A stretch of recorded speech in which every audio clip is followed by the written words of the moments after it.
Assalamualaikum warahmatullahi wabarakatuh.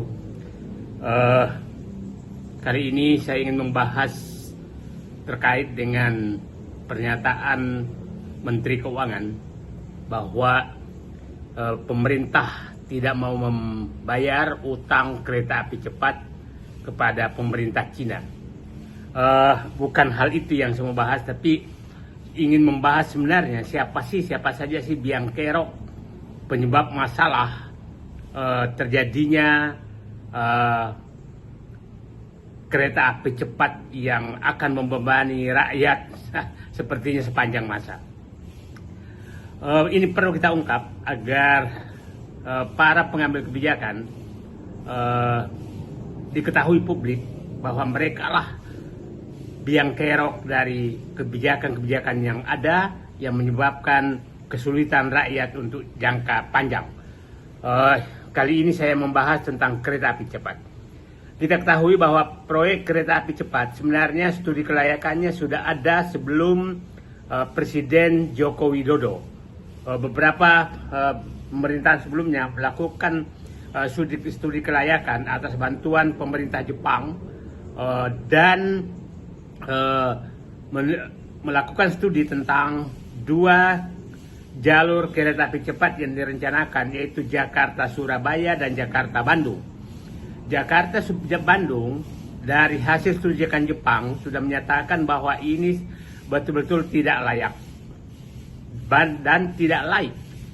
Sementara kalau Jakarta-Surabaya itu laik tapi bisa dilakukan sedikit subsidi agar menjadi layak. Itu kesimpulan pemerintah Jepang. Nah, Jakarta-Bandung jelas-jelas kesimpulannya tidak laik dan tidak layak. Tidak laik karena jaraknya terlalu pendek, hanya sekitar 120-an kilometer. Sementara kereta api cepat biasanya baru laik kalau sekitar 400 km ke atas. Tidak layak karena banyak sekali alternatif Bandung dan tiketnya terlalu mahal kalau mengejar keuntungan karena jaraknya terlalu pendek. Datang pemerintahan Jokowi dibujuk, saya nggak tahu lewat mana dibujuk oleh pemerintah Cina, dan dengan janji bahwa kereta api cepat Jakarta-Bandung layak. Dan proposal yang diajukan, saya dapat informasi bahwa proposal ini adalah merevisi saja proposal yang dibikin oleh Jepang dan diakal-akali agar menjadi layak. Tidak perlu akan menguntungkan, layak dan menguntungkan, tidak perlu biaya APBN, dan sebenarnya yang ini adalah pemilik sahamnya adalah BUMN, dan tidak ada jaminan pemerintah sama sekali. Itu janji pemerintah dari Cina saat itu. Nah, akhirnya dibuatlah studi kelayakan. Nah, saya mulai dulu, siapa sih biang kerok daripada proyek kereta api cepat? Kalau kita sebutkan, pertama adalah Joko Widodo, yang ranking kedua adalah Rini Suwandi, yang ketiga adalah Luhut Binsar Panjaitan, yang keempat adalah menurut saya adalah Erick Thohir, yang kelima adalah Rini Suwandi, yang keenam adalah Menteri Perhubungan Budi Karya Sumadi. Nah, inilah orang-orang yang harusnya bertanggung jawab atas kegagalan proyek ini. Nah, pada saat itu Rini Suwandi membuat studi kelayakan abal-abal, akal-akalan, sehingga proyek ini dinyatakan layak. Pada saat itu diundanglah beberapa BUMN untuk menjadi pemegang saham, yaitu Jasa Marga karena tanahnya dilewati sepanjang jalan Jakarta Cikampek, kemudian PT P8, kemudian BUMN Konstruksi, dan tentunya PT Kereta Api Indonesia. Nah, saat itu dibikin layak seakan-akan bahwa proyek ini melewati lahan perkebunan PT P4 sehingga harga tanah PT P8, harga tanah yang dilewati itu akan naik. Itulah dulu didengar rencana adalah ada rencana pengembangan Kota Walini di dekat Bandung. Nah, kemudian sehingga seakan-akan semua naik sehingga menjadi layak. Itu studi kelayakan akal-akalan Rini Suwandi. Nah, kemudian juga harga-harga lain akan naik, dan saat itu Dirut PT PN8 mengundurkan diri karena dia tahu ini akal-akalan. Kemudian dibikinlah bahwa seakan-akan layak. Nah, datang lobby dari swasta. Ingat proyek pengembangan perumahan Meikarta itu ingin agar kereta api cepat berhenti di Meikarta. Akhirnya mulai goyang Walini lahan PT PN8. Tapi ujungnya sekarang yang terjadi adalah tidak berhenti di Meikarta karena bangkrut perusahaannya, tidak berhenti di Walini karena karena lobby, dan akhirnya berhentinya di Padalarang. Kita tahu Padalarang siapa pemilik real estate yang ada di sana, dan Tegaluar Bandung itu juga pemilik konglomerat real estate di sana. Jadi ini ada tarik menarik seperti itu. Nah, oke, itulah peran Rini Suwandi. Dan saat itu yang muncul pahlawan agar tidak ini terjadi adalah bukan pahlawan, yang akal sehatnya jalan adalah Jonan, Menteri Perhubungan, yang betul-betul menolak proyek ini karena dianggap tidak layak. Dan pada saat itu masih ada Riza Ramli di dalam yang menghalangi agar tidak dijamin pemerintah. Tapi pada saat Riza Ramli diberhentikan oleh Joko Widodo dan diganti oleh Luhut Binsar Panjaitan sebagai Menko Kemaritiman dan Investasi, maka proyek ini menjadi sangat lancar. Nah, terjadilah negosiasi macam-macam, akhirnya terjadi pembengkakan yang sangat tinggi, hampir 25 sampai 30 triliun lebih mahal dari sebenarnya. Dan akhirnya kenapa Luhut kita masukkan sebagai salah satu biang kerok besar? Karena hampir semua permasalahan kita tahu persis bahwa Pak Luhut Binsar Panjaitan ini dikenal dengan menteri segala urusan, karena semua urusan itu diserahkan Joko Widodo ke beliau. Nah, berkali-kali Luhut Binsar Panjaitan dikasih tugas untuk menyelesaikan masalah kereta api cepat, dan sepertinya semua gagal. Pertama adalah meminta agar anggaran tidak naik, gagal. Kemudian diminta agar saham yang ada di BUMN itu diambil alih sebagian besar oleh Cina, menjadi Cina mayoritas supaya risikonya ditanggung oleh Cina, itu juga gagal. Yang terakhir kita ini bahwa dengan gagal menyatakan akan setelah dijamin pemerintah utangnya, maka setelah itu ditugaskan untuk menegosiasi bunga utang agar turun, juga gagal. Tetap 3,5% per tahun bunga dari Cina. Nah, jadi semua urusan dengan kereta api cepat yang ditugaskan Joko Widodo kepada Luhut Binsar Panjaitan adalah gagal. Dan memang yang selalu memasang badan untuk proyek ini adalah salah satunya adalah Luhut Binsar Panjaitan. Nah, Ibu Sri Mulyani, apa perannya Ibu Sri Mulyani? Bu Sri Mulyani adalah awalnya betul-betul menyatakan tidak ada jaminan pemerintah terhadap proyek kereta api cepat. Tapi karena ditekan oleh Cina bahwa Cina hanya ingin melanjutkan proyek ini apabila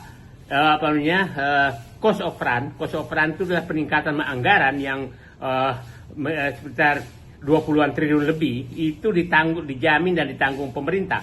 Akhirnya Sri Mulyani mengeluarkan, saya yakin perintah Joko Widodo mengeluarkan jaminan atas persetujuan DPR. Jadi DPR juga bertanggung jawab atas persetujuan DPR bahwa proyek ini dijamin utang PT Kereta Api Cepat ditanggung dijamin oleh negara. Artinya apabila proyek kereta api cepat tidak mampu membayar, maka pemerintah yang akan membayar utang kereta api cepat di Jakarta Bandung. Nah, artinya seluruh rakyat Indonesia menjamin proyek ini, walaupun tidak pernah naik sama sekali. Orang Papua, orang Sulawesi, orang Aceh, orang seluruh rakyat Indonesia akan ikut membayar proyek ini walaupun gagal. Dan dari awal kita sudah mengingatkan bahwa ini gagal. Tapi keras kepalanya Joko Widodo, Luhut Binsar Panjaitan, Rini Suwandi, Menteri Keuangan Erick Thohir, Menteri BUMN Erick Thohir, Menteri Keuangan Rini, Menteri Keuangan Sri Mulyani, menyebabkan kita semua terbebani oleh proyek kereta api cepat. Nah, sebagai gambaran, proyek kereta api cepat ini tidak akan pernah layak. Perhitungan kita dulu bahwa memang tidak pernah layak. Nah, sampai suatu saat beberapa waktu lalu itu pernah Luhut Binsar Panjaitan saking inginnya memaksa proyek ini, minta supaya kereta Bandung kereta Jakarta Bandung itu ditutup, kereta konvensional Parahyangan itu ditutup, dihentikan supaya orang naik kereta api cepat semua. Ini betul-betul keberpihakan yang sangat tinggi, dan jadi idenya memang sangat gila sama dengan idenya Kertajati. Nah, inilah orang-orang yang menurut saya yang bertanggung jawab. Perhitungan almarhum Faisal Basri bahwa proyek ini akan baru bisa balik modal itu sekitar 130 tahun. Padahal umur kereta ini maksimum 50 tahun, jadi tidak akan pernah bisa membayar, tidak pernah bisa balik modal sampai proyek ini sudah hancur. Nah, ini adalah kita betul-betul dibikin bodoh oleh Joko Widodo dan geng terhadap proyek kereta api cepat ini, dan selalu dibangga-banggakan bahwa inilah karya Joko Widodo. Sampai sekarang Ternak Mulyono dan Jokowi menyatakan jangan ada yang naik kereta api cepat yang tidak mendukung. Ya silakanlah naik semua kalian di sana. Kalau perlu semua penghasilan Anda bayar utang itu, jangan kami yang disuruh bayar utang kereta api cepat. Nah, jadi ini betul-betul jebakan Joko Widodo. Banyak sekali hal-hal seperti ini yang kami akan bahas satu demi satu agar terbuka semua siapa yang bertanggung jawab terhadap kebijakan yang membebani rakyat. Nanti kita akan bahas Kertajati, ibu kota negara, PSN dan lain-lain. Nah, supaya publik paham siapa yang bertanggung jawab. Nah, kereta api cepat ini tidak ada sama sekali harapan untuk bahwa bisa balik modal. Anda bisa bayangkan sekarang penghasilan sudah mendekati full itu hanya sekitar 1,5 triliun per tahun. Nah, sekarang sementara biaya operasional itu sekitar 2,5 triliun. Artinya dari operasional saja sudah rugi 1 triliun per tahun. Nah, dari biaya operasional saja. Nah, Anda bisa bayangkan kalau biaya pembayaran bunga utang saja. Pembayaran bunga utang kalau 3,5% kali 100 sekian triliun, artinya ada 5 triliun per tahun. Bunga saja. Kalau bayar pokok artinya bisa mencapai 15 triliun. Artinya bisa minus 15 triliun per tahun. Terus siapa yang bayar semua ini? Jadi saya berharap Joko Widodo jangan tidur nyenyak dan jangan hanya memikirkan bagaimana anak dinasti Bapak untuk ingin terus menjabat negara ini, sementara Anda sudah menghancurkan negeri ini. Ini baru satu proyek, belum yang lain. Kita akan buka semua satu demi satu. Nah, kepada pihak-pihak juga, Rini Suwandi, Erick Thohir, Luhut Binsar Panjaitan, Sri Mulyani, ini kami akan ungkap semua kebijakan-kebijakan yang Bapak bikin yang membebani rakyat jangka panjang. Bagaimana utang Bapak bikin untuk membebani rakyat. Ini saatnya kita buka, bukan karena kami tidak suka Bapak dan Ibu semua, tapi ini sebagai tanggung jawab Bapak dan Ibu sebagai pejabat publik yang sangat ngotot, hanya menyembah Joko Widodo, keinginan Joko Widodo, pencitraan Joko Widodo, sementara membebani rakyat untuk jangka panjang. Ini baru proyek kereta api cepat. Kami akan buka semua yang lain. Nah, sekarang muncul lagi ide bahwa ingin membangun kereta api cepat Jakarta-Surabaya. Kalau modus yang sama itu sangat dengan menambah beban seluruh rakyat Indonesia. Sebagai peringatan saya yang bahwa saya belum punya bukti ada proyek kereta api cepat dunia yang menguntungkan. Semua masih disubsidi oleh negaranya. Jadi janganlah proyek ambisius yang Anda gunakan karena mengejar pencitraan atau mengejar sesuatu. Anda punya ide gila-gila. Bapak, kami tidak bodoh semua. Dan jangan Bapak karena di dalam merasa Bapak paling pintar semua. Nah, terkait dengan pernyataan Purbaya bahwa tidak mau membayar utang, itu secara prinsip hukum iya. Tapi Bapak Menteri Keuangan Purbaya harus ingat bahwa utang kereta api cepat ini karena tidak layak, itu dijamin pemerintah. Menteri Keuangan Sri Mulyani. Jaminan pemerintah adalah jaminan pemerintah siapapun. Bukan dikatakan bahwa jaminan pemerintah Sri Mulyani. Kecuali Pak Purbaya berhasil menghubungi Joko Widodo, Rini Suwandi, Sri Mulyani, Binsar Panjaitan, Luhut Binsar Panjaitan, kemudian Erick Thohir, dan mungkin Budi Karya, dan mereka duduk sama-sama ingin menanggung utang ini, bukan kereta api cepat, maka negara kami berterima kasih Pak Purbaya. Jadi saya pikir Menteri Keuangan beritahu bahwa yang harusnya membayar utang kereta api cepat ini adalah geng Joko Widodo yang menjadi promotor proyek ini. Cari Rini Suwandi, cari Joko Widodo, cari Luhut Binsar Panjaitan, cari